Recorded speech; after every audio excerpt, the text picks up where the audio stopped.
Assalamualaikum warahmatullahi wabarakatuh. Selamat sore, salam sejahtera untuk kita semuanya.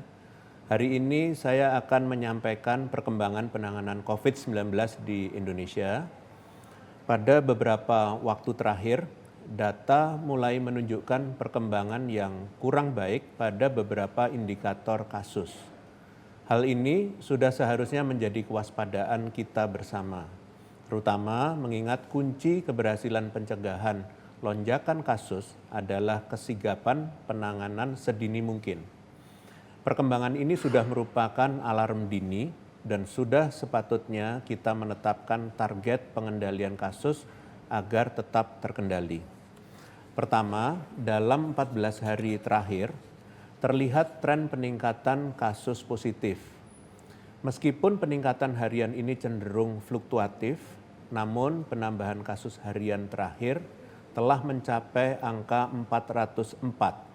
Meningkat cukup signifikan jika dibandingkan dengan kasus harian 2 minggu sebelumnya, yaitu hanya 136 kasus.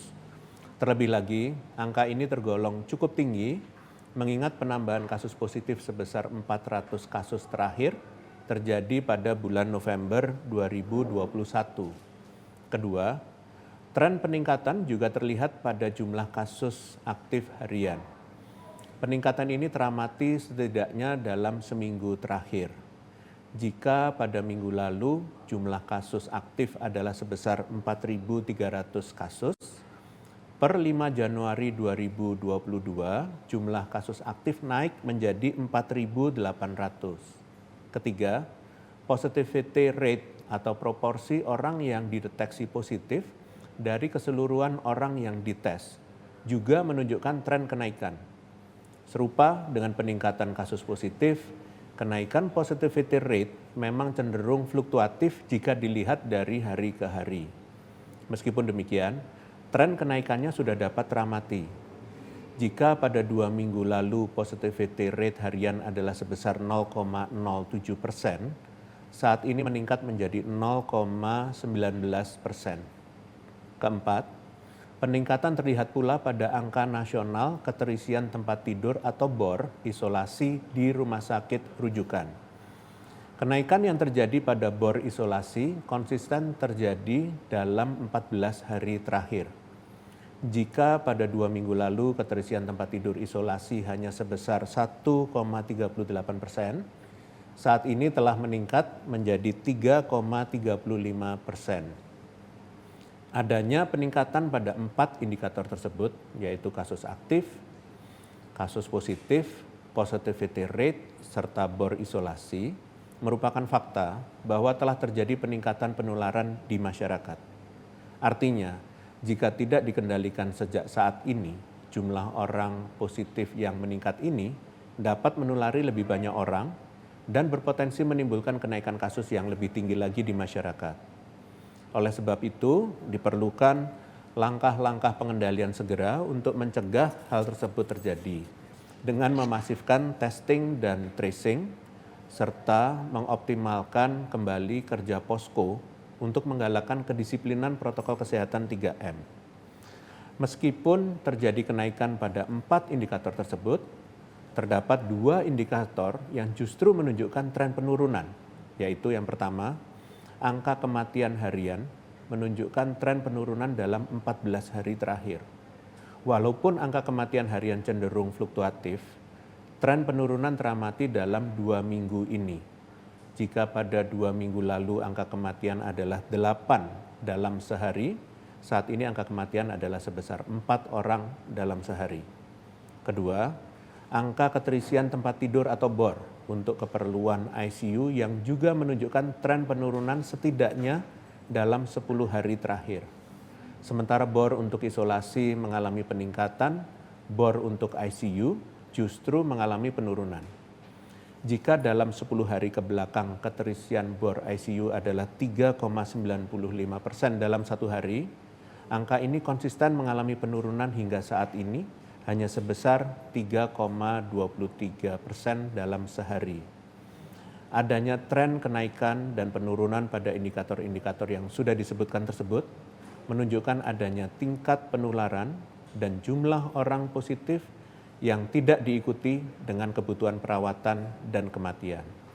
Hal ini menunjukkan kasus yang saat ini terjadi cenderung tidak bergejala atau bergejala ringan. Hal ini dapat terjadi karena dua hal, yaitu karakteristik varian Omikron yang saat ini beredar dan menginfeksi masyarakat yang cenderung bergejala ringan dan tanpa gejala, serta yang kedua, kekebalan yang terbentuk di masyarakat baik akibat tertular maupun yang dipicu oleh vaksinasi. Namun, fenomena ini tentu perlu untuk dipelajari lebih lanjut dengan metode penelitian yang baik dan benar sebelum dapat disimpulkan sebabnya.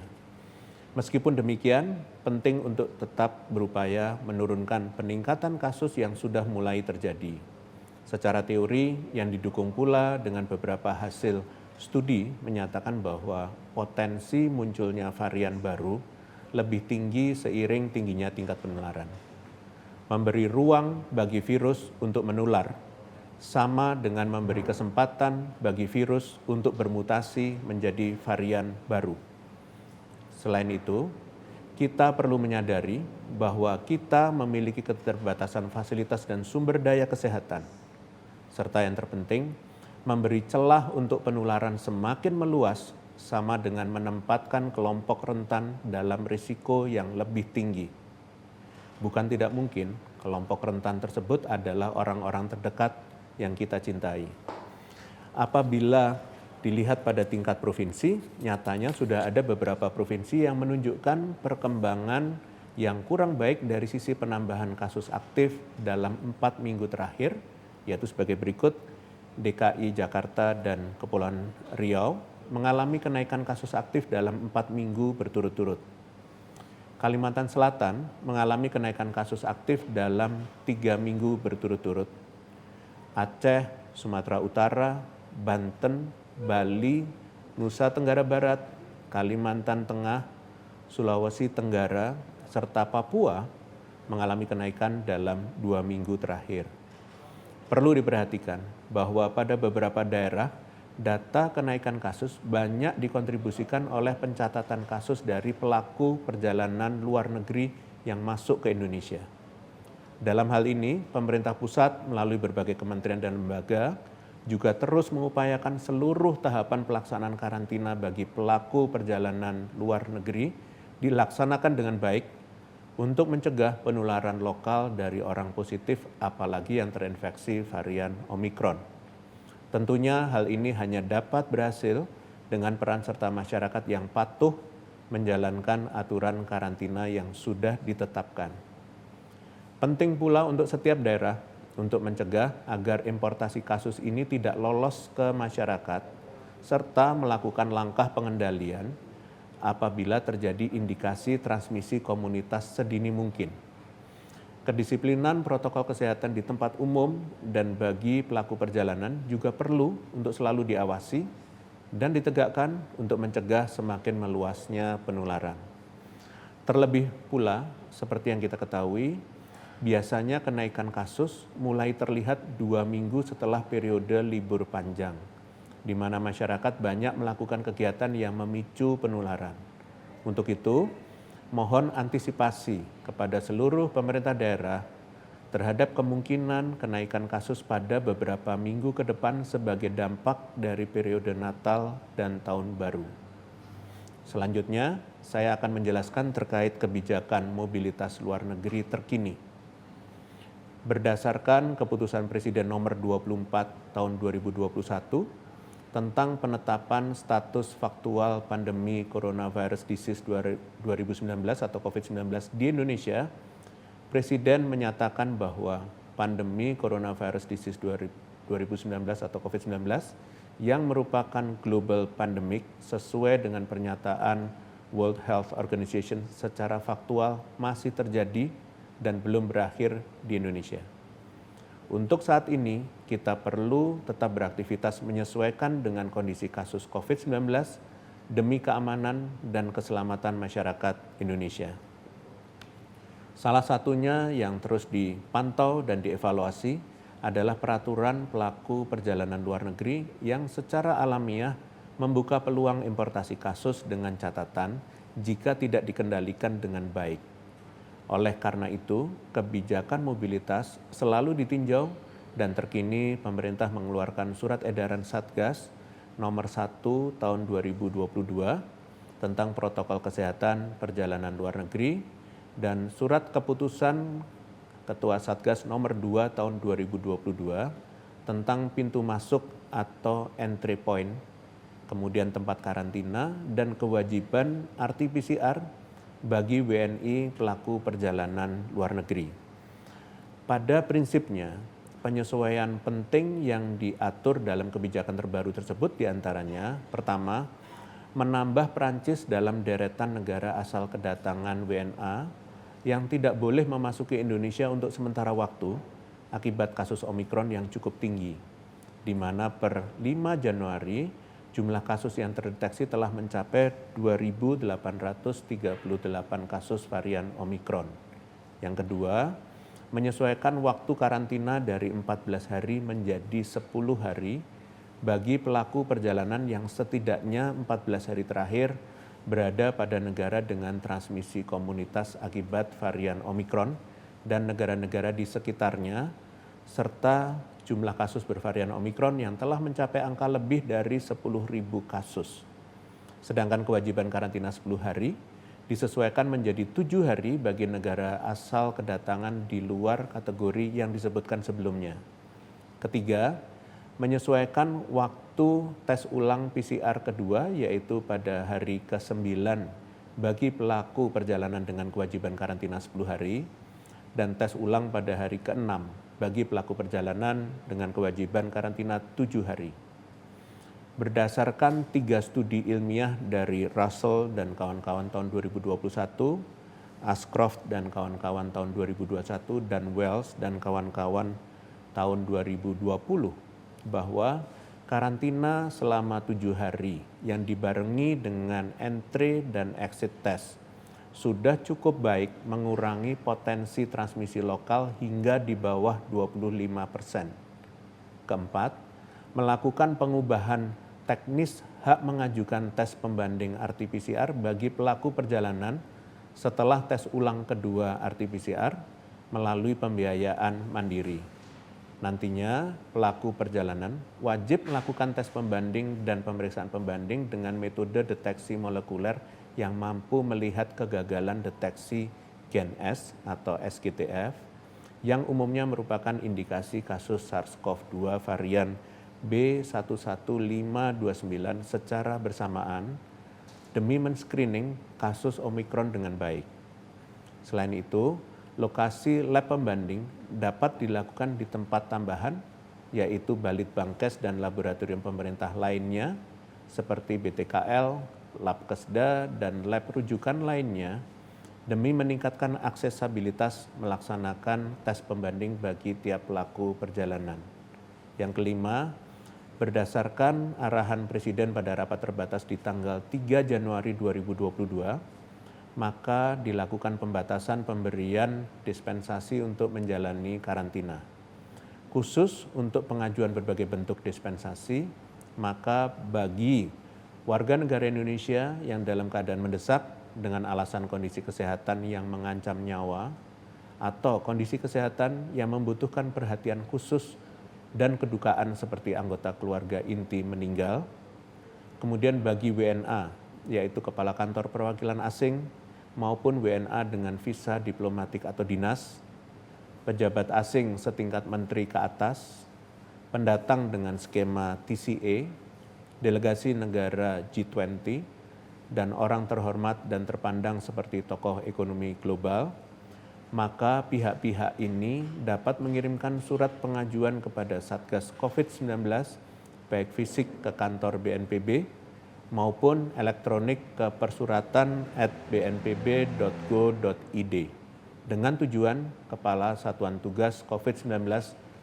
masing-masing minimal 3 hari dan 7 hari sebelum kedatangan. Nantinya, kedua kebijakan ini akan berlaku efektif sepenuhnya pada Jumat 7 Januari 2022 dengan penerapan yang dimulai sejak 4 Januari 2022 dengan harapan dapat memberikan waktu yang cukup bagi penyebaran sosialisasi kebijakan kepada petugas di lapangan maupun masyarakat. Pelaku perjalanan yang sampai ke Indonesia sebelum tanggal 4 Januari akan tetap menjalankan durasi karantina sesuai SE Satgas sebelumnya. Dan yang datang saat tanggal 4 Januari dan seterusnya akan menyesuaikan dengan apa yang tertulis di dalam Surat Edaran Satgas nomor 1 tahun 2022. Pun hal ini berlaku bagi negara tambahan asal kedatangan yang harus menjalani karantina lebih lama, yaitu Prancis dengan masa berlaku efektif bagi pelaku perjalanan yang datang di tanggal sejak surat edaran ini dirilis. Oleh karena itu, mohon petugas di lapangan dapat membantu memudahkan proses penyesuaian terkait waktu testing dan masa karantina pelaku perjalanan yang ada.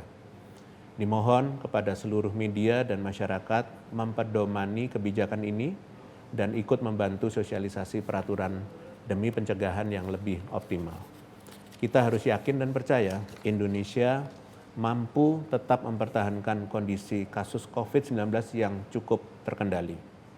Terakhir, saya akan menyampaikan beberapa informasi tambahan terkait penanganan COVID-19 di Indonesia. Hari ini, tanggal 6 Januari 2022, Polri melakukan launching aplikasi monitoring karantina presisi di Terminal 3 keberangkatan Bandara Soekarno-Hatta. Aplikasi ini merupakan bentuk kolaborasi lintas sektor untuk memastikan karantina dijalankan secara disiplin dan tidak ada transmisi lokal khususnya terkait varian Omikron melalui upaya penyatuan data menjadi satu sistem sebagai visi bersama satu data nasional. Terkait dengan perjalanan luar negeri, Kementerian Perhubungan memprediksi kedatangan ke Indonesia akan mulai meningkat signifikan per tanggal 5 Januari hingga beberapa minggu ke depan, setidaknya sampai minggu ketiga bulan Januari. Sehingga langkah antisipasi direncanakan sedemikian rupa, termasuk keputusan untuk menunda segala bentuk perjalanan yang tidak mendesak dan terencana, apalagi dalam jumlah besar, karena akan memberikan risiko terhadap keberhasilan pengendalian COVID-19 pasca Nataru. Data COVID-19 per 5 Januari mencatat sebanyak 164 kasus Omikron di Indonesia.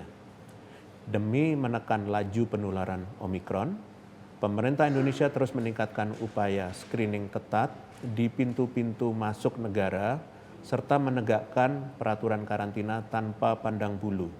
Satgas juga menghimbau pemerintah dan Satgas COVID-19 di daerah untuk mengencarkan upaya 3T agar dapat menghindari lonjakan kasus COVID-19 di komunitas akibat varian Omikron. Penelitian menunjukkan bahwa varian Omikron menyebabkan infeksi yang tidak terlalu parah. Meskipun begitu, saya mohon masyarakat tidak lengah serta tetap waspada melakukan protokol kesehatan dalam kegiatan sehari-hari. Hal-hal yang penting untuk kita catat adalah sampai kapanpun virus akan terus bermutasi. Ini adalah hal yang alamiah. Untuk mengantisipasi penularan dari varian-varian tersebut, kita perlu terus menjadikan protokol kesehatan sebagai budaya baru kita, tentu didukung dengan upaya vaksinasi dan dalam waktu dekat dengan menerima booster vaksin.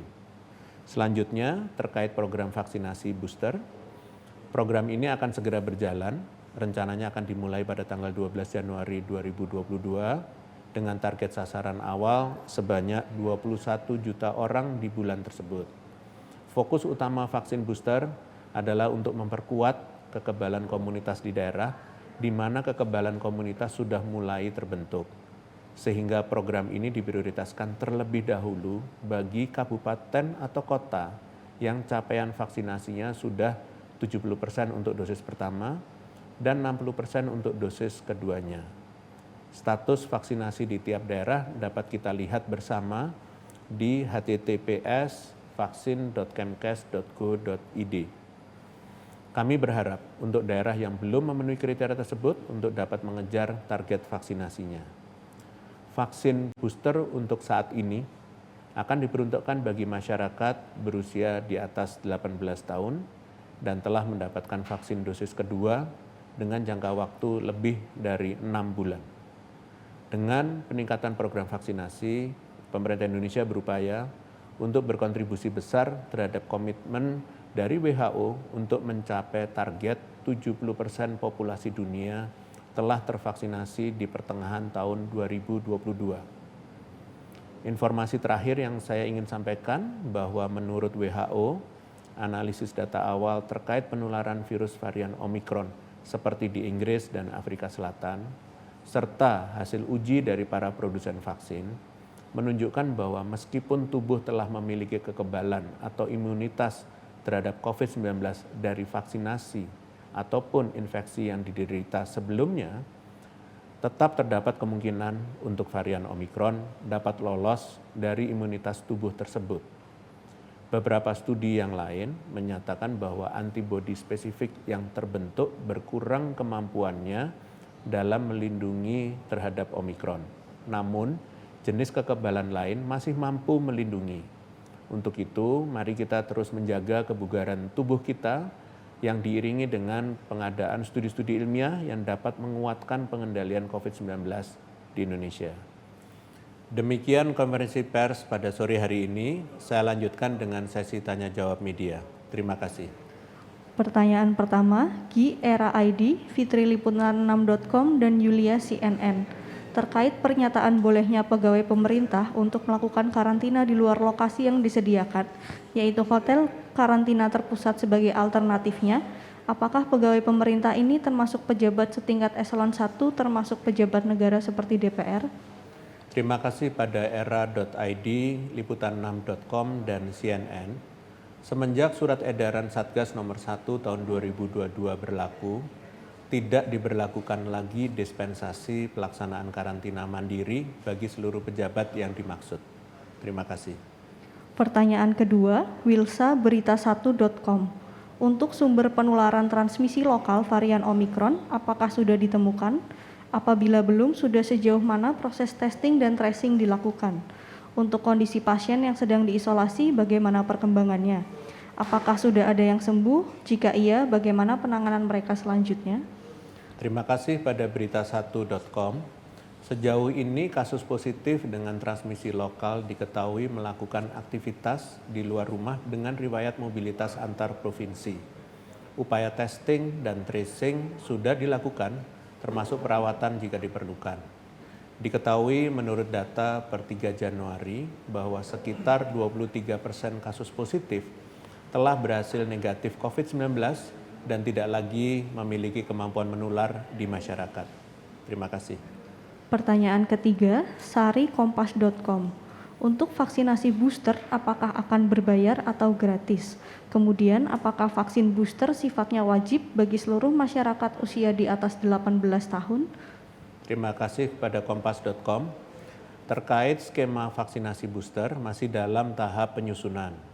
Pada prinsipnya, pemerintah berupaya menjamin aksesabilitas vaksinasi bagi seluruh elemen masyarakat agar seluruhnya memiliki proteksi lebih terhadap penularan COVID-19. Untuk itu, mohon kepada target vaksinasi booster nantinya dapat memanfaatkan kesempatan ini dengan baik demi kesehatan diri sendiri dan masyarakat. Terima kasih, dengan demikian konferensi pers berakhir. Terima kasih atas perhatiannya. Selamat sore. Wassalamualaikum warahmatullahi wabarakatuh.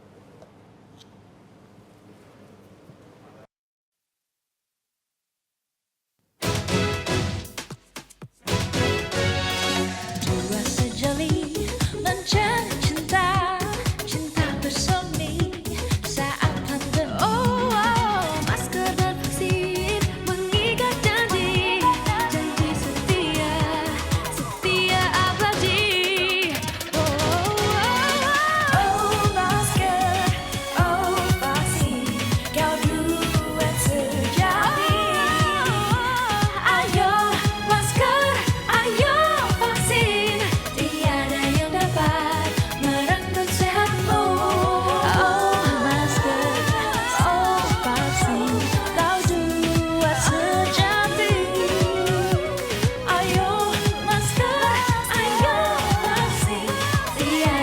dapat